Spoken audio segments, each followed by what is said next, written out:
embraced that in similar ways. I mean, Clinton famously deregulated financial institutions, which you can point to as the 2008 crisis genesis.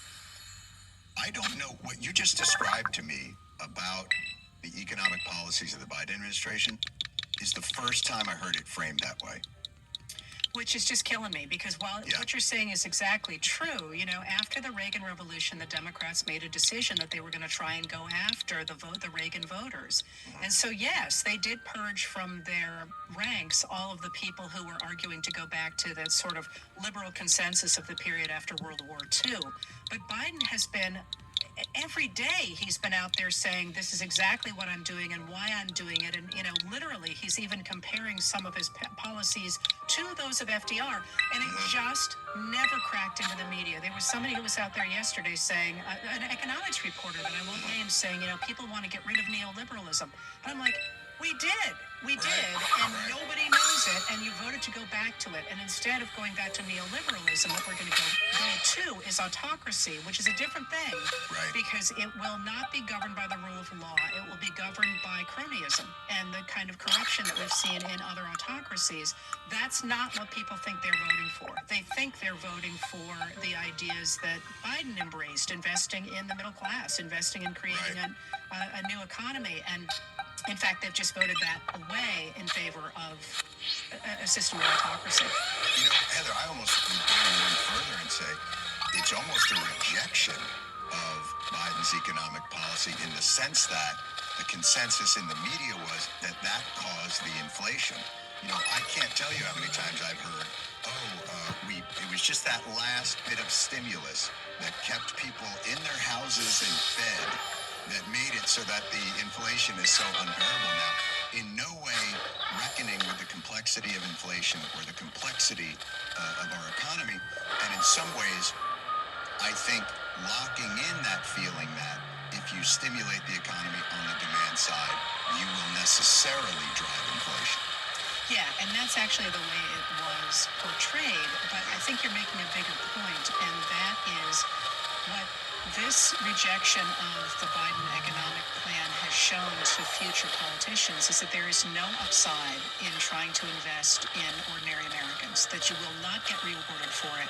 So there's no reason to do that. And that's a really big lesson that is, I think, going to end up really coming back to bite the people who have voted for it. You've just said to any future politicians, do not bother actually to try and do things for the middle class because they won't appreciate it. Instead, you should go ahead and simply continue to pervert their information base so that they think you're doing something even though you're not. Right. Invest more in the strategies of reality distortion fields and create those. It was so interesting because in this election, it did seem to be a populist competition,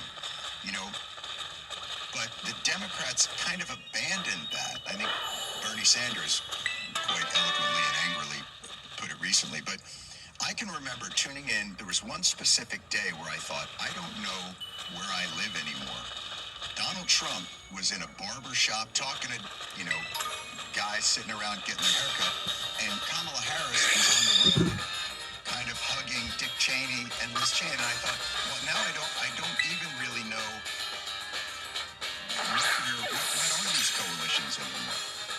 Well, I think that's a really interesting observation, and it is worth pointing out that Trump did not tell the people in the barbershop that he was going to be using it as a photo opportunity, and the person who owned the barbershop complained about that. Deception. Said, deception, right. But I think what I saw and what I thought was really hopeful, I really thought we were looking at a new political moment in the United States, because what Harris did is she moved very deliberately to a bipartisan center that looked a lot like an Eisenhower coalition or like a Teddy Roosevelt coalition, and bringing Tim Walz on board, who was, of course, he's a Democratic governor of Minnesota, but his approach to the kinds of progressive politics he put in place in Minnesota is very, very much like traditional Republican progressivism from the early 20th century, which was enormously popular.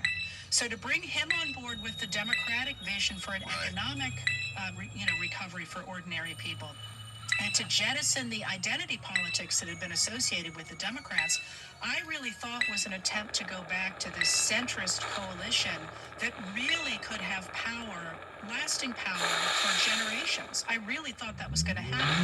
And I still think if you think about the way Americans think about issues, that is the sweet spot for American politics. But I also think in this moment what we have just learned is that that realistic approach to politics cannot stand against the modern techniques of propaganda that are enabled by social media, and that I think is going to force a real reckoning with the meaning of American politics going forward. Although I have to say, Heather, the way you're framing it is a lot more concise and digestible for me than what I've heard on the media or even from the campaign itself. I wouldn't have minded a kind of explicit statement of that because I think that is more persuasive towards that end. That feels like a pretty persuasive kind of coalition to build. And let's think about this. Steve Bannon is famously the strategist for, or was a strategist for Donald Trump and for whatever else you think. What he envisioned is kind of what came true. He thought, let's go after the white working class populist center that has the Democrat strength.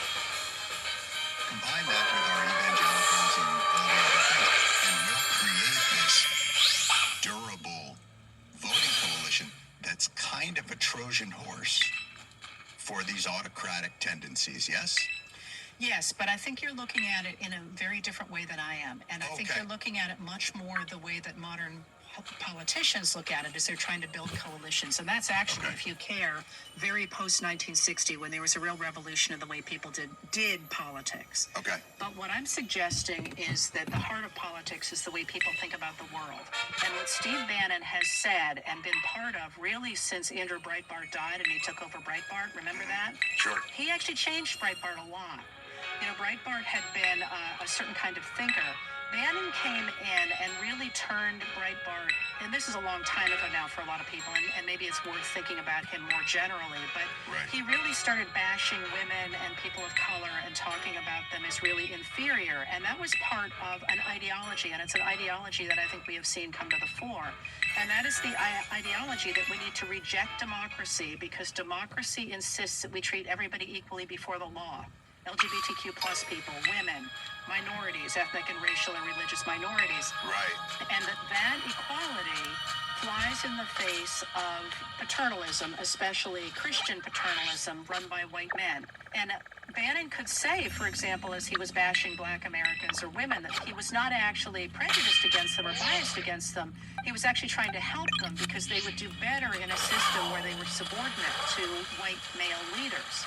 And I think what you have seen here in this election is the coming together of the tech bros who want to get rid of the kinds of regulations that our government has put in place to make sure we treat people equally before the law and that you don't treat some people as if they're able to go do whatever. They want to get rid of those regulations, and they have come together with those Christian nationalists who also want to return to a white male Christian patriarchy. And now with autocrats who would love simply to get rid of regulations so that they can run the economy and put money into their own pockets.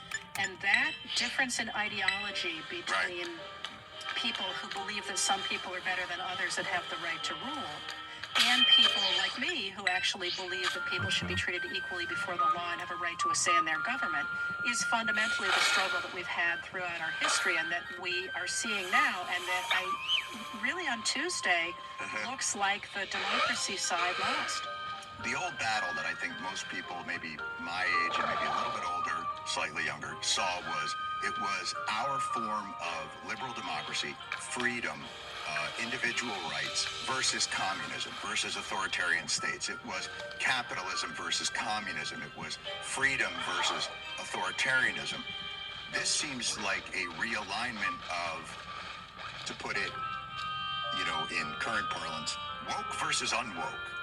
And it's an alignment that brings, paradoxically, this group draped in We the People and symbolic American iconography in line with the illiberal Russia and Hungary. Because what you're suggesting is the common cause through this protection of classic Western civilization, which is, as you said, sort of a more white Christian male leadership. But if that's the case, how do we explain inroads into Black communities and Latino communities? Are they voting on something different? Did they not believe that? Do they view it as, oh, we're in that club now? How would you explain that? Well, first of all, there's a reason that the Trump people carry Confederate flags. You know, you cannot forget that. And carry Nazi flags. I mean, that's not to say they embrace all the different aspects of those different political movements, but all of those movements are ones that talk about a small group of people exercising their will and power over a majority, over people who are not like them. And if you think about the ways in which Hispanic voters, the Hispanic male voters switched to Trump, and some Black voters did as well, fewer than I think pollsters suggested would happen, but also that white women, female Latino voters as well. And white women. I mean, the real thing, you know, we can talk about the different groups of minority voters, but this is white people who put Trump in power. Let's not forget that, including white women who will die from lack of medical care going forward.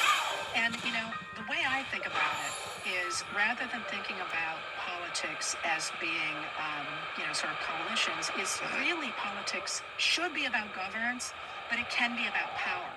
And the way I think about it is if you have 10 people in a room, 8 of them just want to get by. You know, they just want to put food on the table and have a good time and have their friends and have a nice life. But there are 2 people who want to control everybody else. And the way that they get that power is to get 6 people to turn against the 2 at the bottom. And the way that you do that is through the stories you tell. So if you can tell those people in the middle that those 2 people at the bottom, and you can pick them at random, you know, because of the clothes they wear or the color of their eyes or the skin or whatever, then you can get power from those other 6. And that would explain to me anyway why people of color will turn against other groups of color, or why white women will vote against their own interests, or, you know, because they are hearing stories that say, you must turn against those 2 people at the bottom, or we're going to turn against you. And it's why I do what I do, is because I think the stories we tell about who we are and the communities we are the way that you garner power. Then have we, Heather, if it's about the stories we tell, have we been lying to ourselves? Is this idea of American exceptionalism, or this idea of a more perfect union, or this idea of the arc of the moral universe bends towards justice, are these mythologies as well that we've told ourselves are a birthright of the enlightenment of our early thinkers? Is it that the system that we designed, that was written with quill pens on parchment, is no match for the realities of a modern digital age? Those are 2 separate questions. They are. I would say, and I've thought, believe me, I've been spending a couple of, I've just been thinking, because that's what I do when something goes wrong, because I do think this moment forces us to reconsider the meaning of American democracy and whether, in fact, it is possible to have a democracy of 332 million people, which we can get to, and I think that that's really important. A multicultural democracy of 332 people, or just a democracy just of that a democracy, many people? Just a democracy. And I would like to talk about that, because I've given that a lot of thought, and I think I have ideas. But in terms of the stories we tell, I do want to point out that we are not in the same place we were in 1776, that, in fact, things have gotten better for a lot of people. And the reason that they have gotten better for a lot of people is because a lot of people working together built a strong economy, and we have access to resources and so on and so forth, right? But the stories we tell about how we got there need to be inclusive stories. And my take on them is that we have gotten to where we are because of the agency of individual human beings working to make the world better for everybody. And that's not the 1776 project that says we've always been great and anybody who says otherwise is wrong. That's authoritarianism. Right. Because it says you want to get back to a perfect past, and you can do it so long as you get rid of these people in the way. And it is not the kind of critiques that you get from the American left or have in the past that say that our system is so corrupted by racism and sexism that it needs to be torn down. what my version of history has always said is that people are going to people. You know, we have in America no great difference than anybody else. We do really great things and we do really crappy things because we're people. But that our story, if it is predicated on the idea that everybody should be treated equally before the law and should have equal access to education and opportunity and a say in their government, will in fact do what is best for the majority of the time. That's not to say we're not going to screw up. Sure. We'll also do brilliant things, but mostly it will be stable and it will continue to be prosperous and just.